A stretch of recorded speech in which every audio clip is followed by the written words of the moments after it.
Last एपिसोडमा हामीले इसागी र रिन मिलेर सँगै काउन्टर गर्न दौडेको र अन्तिममा इसागीले रिनलाई गोल हान्न मद्दत गर्दा रिनले बब्बाल गोल हानेर स्कोरलाई 3-0 बनाइदिएको देखेका थियौं। अब यो एपिसोडको स्टार्टमा यो बब्बाल गोल देखेर सबै एक्साइटेड हुन्छन्। अब इसागी स्माइल गर्दै तिमी सारा समय यस्तो शट लिन्छु भनेर प्लान गर्दै थियौ हैन, बिस्ट अफ डिस्ट्रक्सन भन्छ। रिनले त्यही त हो नि, जबकि तिमी फुटबलको लजिकको खेलमा बिजी थियौ, मैले त्यो केटाले तिमीलाई फलो गरिरहेको देखेको थिएँ। यदि मैले त्यस्तो हुन दिएको भए तिमीले 2 गन भल्लीले अर्को गोल हान्दिन्थ्यौ। सो मेरो त्यही बेला इन्स्टिक्ट जाग्यो र तिमीले मुभ गर्नु अघि मैले तिमीबाट बल खोसिदिए र त्यही बेला शट हान्दिए। मैले त्यहाँ आफूलाई आफ्नो इम्पल्सलाई समर्पित गरिदिएर तिमीलाई सरपास गर्न चाहिएको सबै गरे। जब त्यो मेरो खाते दाइले यो टिम जोइन गर्नेछ, मैले उसलाई यो गेममा इरेज गर्ने स्ट्राइकर बन्नेछु भन्छ। इसागीले अब स्माइल गर्दै ठीक छ, मलाई च्यालेन्ज मन्जुर छ, तिमी जति क्रिएटिभ हुँदै जान्छौ मैले आफ्नो पजलमा त्यति बढी पिसेसहरू एड गर्दै जानेछु भन्छ। बाचिराले यताबाट के हो यस्तो, के अब तिमी दुईटाले टिम अप गर्दैछौ क्या हो भन्छ। सिगिरीले अर्को गोल पक्कै मेरो हुनेछ भन्छ। यही बेला कारसले होइन त्यो मेरो हुनेछ भन्छ। अब यताबाट आन्ड्रेले बब्बाल, अब स्कोर 3-0 भयो। अब हामीले यो पक्कै जित्छौँ। फर्स्ट गेम भए पनि बॉयजहरू फायर मोडमा छन्, उनीहरू एकअर्कासँग पर्फेक्टली कनेक्ट गर्दैछन् र दामी गोल सुरु हुँदैछ भन्छ। अब यही बेला पछाडिबाट इगोले रिनसँग स्कोर गर्न जन्मिएको प्लेयरको जस्तो दिमाग र इन्स्टिङ छ र हिरो बन्न जे चाहिन्छ उसँग सबै छन्। ऊ एउटा नेचुरल बर्न स्ट्राइकर हो, तर हिरो भन्ने एक भन्दा पनि बढी तरिका छ र त्यो नै ब्लू लकको रियल म्याजिक हो भन्छ। अब यो म्याच इन हुन केवल अन्तिमको 15 मिनट बस्या हुन्छ। यहाँ नाइजेरियाको एउटा प्लेयरले अब 3 गोल गर्नुपर्ने, हामीले त यो कतैबाट नि सक्ने छैनौँ भन्छ। अर्को प्लेयर ओबीले जापान त साँच्चीकै स्ट्रङ छन् भन्छ। तर यही बेला बेल्लोले तर गाइज यो म्याच मजेदार छ होइन भन्छ। अरू केटाहरूले नि त्यो त हो, म पनि आफ्नो लागि यति राम्रो खेला यो पहिलोचोटि होला, तर ओनाजीसँग भर नपर्ने गरी खेल्नु हाम्रो लागि यो नयाँ कुरा हो भन्छ। बेल्लोले मलाई थाहा छ यो हाम्रो लागि गाह्रो हुँदैछ, तर कमसे कम एक गोल त हान्न खोजौ। मलाई लाग्छ हामीले एक गोल हान्यौं भने हाम्रो टिमको मोमेन्टम चेन्ज हुन सक्छ भन्छ। यहाँ यो सुनेर केटाहरू एक्साइटेड हुन्छन्, तर कुसो र ओनाजी केही बोल्दैन। यही बेला त्यहाँ इसागी आउँछ र यो कुरा भुलिदेऊ, यसले केही फरक पर्ने छैन भन्छ। बेल्लोले के गरे भन्छ। इसागीले तिमीहरू केवल हाइप अप मात्र गर्दैछौ, यो कुनै मुभी होइन, तिमीहरूलाई थाहा छ होइन त्यो फिलिङ जब हामी कुनै दामी मुभी हेरेर निक्लिँदा केही कुरा गर्न मोटिभेटेड हुन्छौ र फिल्मको हिरो जस्तै बन्ने सोच्छौ। तर साँचो कुरा भन्नु पर्दा तिमीहरूको त्यो चाहिँ त्यो बेलाको इम्पल्स मात्र हो र यसले तिमीहरूलाई राम्रो फिल हुने मात्र भएको भएर तिमीहरूले त्यस्तो गर्छौ। तर अर्को दिन तिमीहरू सबै भुल्ने गर्छौ। त्यस्तो एक झट्काको इगोले कहिल्यै लाइफ बदल्ने छैन भन्छ। यहाँ अब कुसो केही बोल्दैन। बेल्लोले के भन्यौ गरे भन्दै रिसाउँछ। ओबोले तिमीले त हामीलाई चिन्दा पनि चिन्दैनौ, तिमी के बोल्दैछौ भन्छ। इसागीले यही त तिमीहरूको एक्ज्याक्ट प्रब्लम हो नि, यो टिम बदलिन्छ, तिमीले हामीलाई चिन्दैनौ, यसलाई टिमको प्रब्लम भनेर तिमीहरूले रियालिटीलाई नकार्दैछौ। तिमीहरू आफ्नो मिस्टेक अरूमाथि फ्याँकेर तिमीहरू केवल ग्रुपमा लुक्दैछौ र आफ्नो लागि सोच्न बन्द गर्दैछौ। म अहिले तिमीहरू एज अ टिमसँग कुरा गरिरहेको छैन, म तिमीहरू हरेक एकजनालाई इन्डिभिजुअली यो कुरा भन्दैछु। आफ्नो यो दिमाग युज गर र एकचोटि राम्रोसँग सोच्न स्टार्ट गर। तिमीहरू ब्लू लकको अगेन्स्टमा खेल्दा कस्तो फिल गर्छौ भन्छ। यहाँ अब पछाडिबाट ओनाजीले यो फ्रस्ट्रेटिङ छ, म यसलाई यसरी इन हुन दिने छैन, तर म अहिलेसम्म जस्तो खेलिरहेको थिएँ त्यस्तै खेले भने मैले तिमीलाई कहिले हराउन सक्ने छैन भन्छ। ओनाजीलाई यस्तो देखेर उसो दङ्ग पर्छ। इसागीले यस एक्ज्याक्टली, सो अब मलाई बताऊ तिमी आखिर साँच्चै के चाहन्छौ, कि तिमी आफ्नो टिममेटसँग मेमोरिज बनाउन चाहन्छौ भनेर सोध्छ। ओनाजीले नाइ होइन भन्छ। इसागीले के नाइजेरियाको हिरो बन्न चाहन्छौ भन्छ। ओनाजीले चिच्चाउँदै नाइ होइन, म यो दुनियाँको बेस्ट स्ट्राइकर बन्न चाहन्छु भन्छ। इसागी अब यो सुनेर स्माइल गर्दै बल्ल तिमी लाइनमा आउँदैछौ र सही सोच्दैछौ, सो अब त्यसो भए जाऊ इगोइस्ट, आफ्नो यो दुःख लाग्दो लाइफलाई चेन्ज गरेर मलाई फेस गर भन्छ र ओनाजीलाई बल दिन्छ। अब ओनाजीले बल समाएर स्माइल गर्दै मलाई बताऊ इसागी, तिम्रो यो यस्तो बब्बाल इगो कहाँबाट आयो भनेर सोध्छ। इसागीले मेरो आफ्नै असली भर्जन पत्ता लगाउन खोज्दा नै मैले यो मेरो इगोलाई डिस्कभर गरेको भन्दै त्यहाँबाट आफ्नो टिमतिर जान लाउँछ। अब लास्ट 15 मिनट बाँकी हुँदा ब्लू लकले फिल्डमा दुईवटा प्लेयरलाई सब्स्टिट्युट गर्न थाल्छन् र फिल्डमा कुरोना रान्जे र जिङ्गो राइचीको इन्ट्री हुन्छ र यहाँ योरी र चिगिरी आउट हुन्छन्। कुरोना राइट ब्याक पोजिसनमा खेल्नेछ भने राइची डबलमेन मिडफिल्डमा खेल्नेछ। अब यहाँ इगोले यो एक्सपेरिमेन्ट ओभर भयो, अब उनीहरूलाई 0कै स्कोरमा राखौ ब्लू लक भन्छ र यहाँ नाइजेरियाले गेम रिस्टार्ट गर्छ र हामीलाई अब यो इसाईको इगो 44 दिन अघि इगो जिम्पाचीले गर्न दिएको ट्रेनिङ र बच्चा हुँदा मम्मी बाबासँग म्याच हेर्न जाँदा फुटबल खेलेर हेर्दा आएको एक्साइटमेन्टबाट जन्मिएको हुन्छ भनेर देखाइन्छ। त्यसपछि नै इसाईलाई फुटबल मन पर्न थाले हुन्छ, तर ऊ आफ्नो स्कुल लेभलमा खेल्दा ऊ आफैसँग सन्तुष्ट थिएन। तर ब्लू लकमा आएपछि उसले एक्चुअलमा इगोको बारेमा बुझ्दै गएर आफैलाई डिस्कभर गर्न थाल्यो। अब यहाँ प्रिजनमा ओनाजीले अगाडि लैजाँदै गरेको बललाई कुरोनाले ट्याकल गरेर उछिटाइदिन्छ, तर यही बेला अब त्यो उछिटेको बलको अगाडि बेल्लो आउँछ।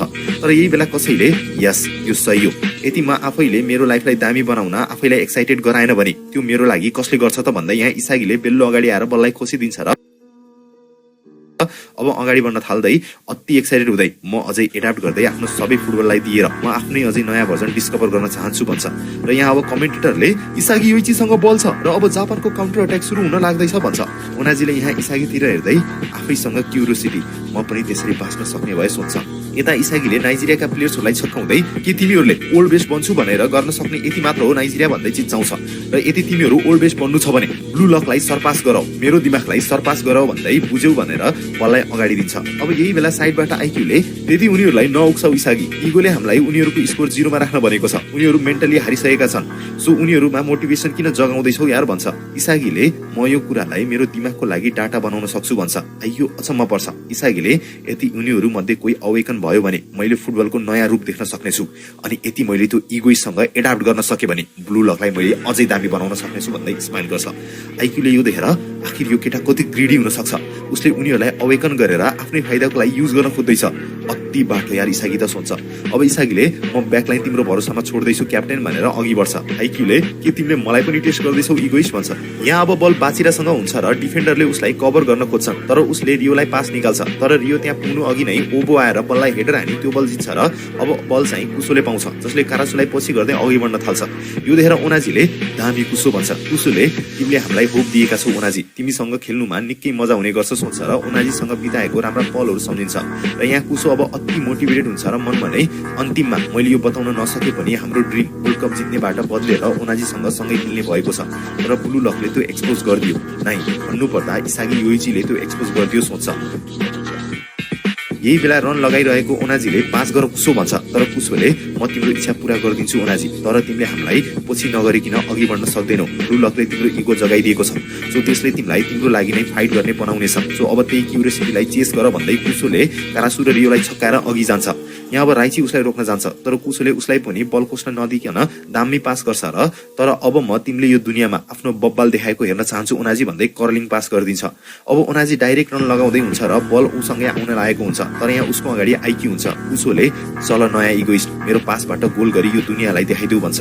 अब यो देखेर आइक्यूले गोल बक्स भित्र 1 vs 1 र त्यो पनि यति दामी क्रसले उसलाई रोके भने हाम्रो म्याच यही शान्तसँग इन हुनेछ, तर ओनाजीको शट रेडियस अति ठुलो छ, सो मैले मिड एयर शटको लागि पनि आफूलाई तयार पार्नुपर्छ। तल माथि लेफ्ट राइट उसँग शट हान्न 4वटा अप्सन छ, सो मैले उसलाई रोक्न सक्ने अड 4 मा 1 मात्र छ सोच्छ। तर यही बेला साइडबाट इसागीले रन लगाउँदै आउँछ र म तिमी भन्दा 1 स्टेप अगाडि छु बास्टर, म तिम्रो यो शट रोक्दिन्छु भन्छ। आइक्यूले इसागीलाई देखेर नाइस वान पप्पी च्यान, इसागी त्यताबाट दौडेर आएपछि त्यता शट पोसिबल छैन, सो अब उसले यहाँ शट हान्ने हो भने उसँग एउटा मात्र अप्सन छ सोच्छ। इसागीले म उसलाई क्रस गरिदिन्छु भन्छ। आइक्यूले उसलाई रोक्ने चान्स अब 1 in 1 छ सोच्छ, तर ओनाजीले आफूलाई ह्यान्डल गर्दै गोल पोस्टको उल्टोतिर फर्केर बललाई कन्ट्रोल गर्छ, जुन देखेर आइक्यू सक हुन्छ। इसागी सक हुँदै ओनाजीले कहिले यस्तो गरेको छैन, उसले मेरो प्रेसको टाइमिङ बिगारिदियो, तर अब गोल उसको पछाडि छ सोच्छ। तर यहाँ ओनाजीले बललाई हावामा उडाएर जम्प हान्छ र हावामा रोटेट गर्छ र इसागी प्रेस गर्न आउँदा लेफ्ट साइडमा ओपनिङ हुन्छ, सो अब ओनाजीले अति एक्साइटेड हुँदै हावामै रोटेट हानेर बब्बाल शट हान्छ। यो देखेर आइक्यूले तिम्रो ट्यालेन्ट चम्किँदैछ, तर म नि चम्किँदैछु भन्दै खुट्टा अघि गर्छ र यसले गर्दा बल अलिकति डिफ्लेक्ट हुन्छ। आइक्यूले इसागीले हाम्रो अपोनेन्टलाई अवेकन गर्दा म पनि अवेक भएको छु। इसागीको कुराबाट मैले ओनाजीले लास्ट मोमेन्टमा पक्कै नै केही नयाँ कुरा गर्न ट्राई गर्छ भन्ने बुझेको थिएँ, त्यसले गर्दा नै मैले यो सोचेर खुट्टा अघि गरेँ, अनि मेरो चाहिँ अबबाट यस्तो अवेकनिङलाई रोक्नको लागि नयाँ प्रेडिक्टिभ डिफेन्सिभ साइड खुलेको छ सोच्छ।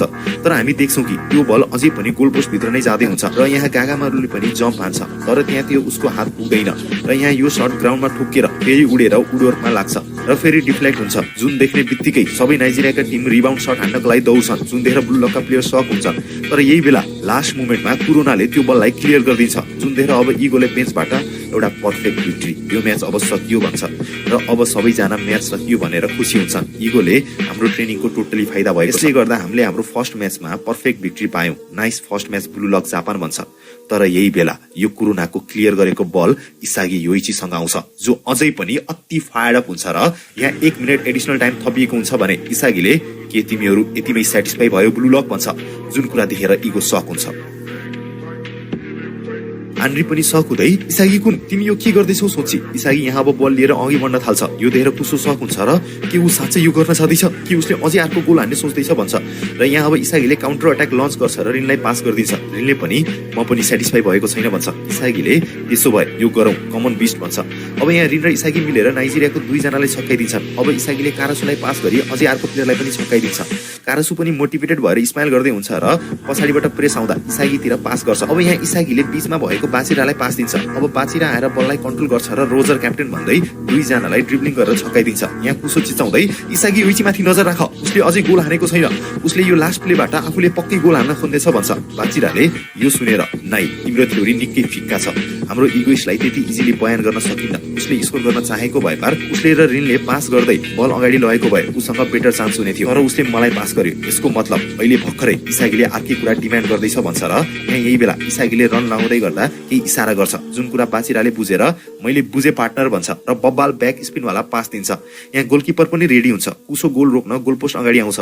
रिन र इसागी दुईटैले रन लगाउँदै हुन्छन्। अब बाचिराको ब्याक स्पिन पासले तीनजनालाई छक्काउँदै खुट्टा मुनिबाट अघि जान्छ।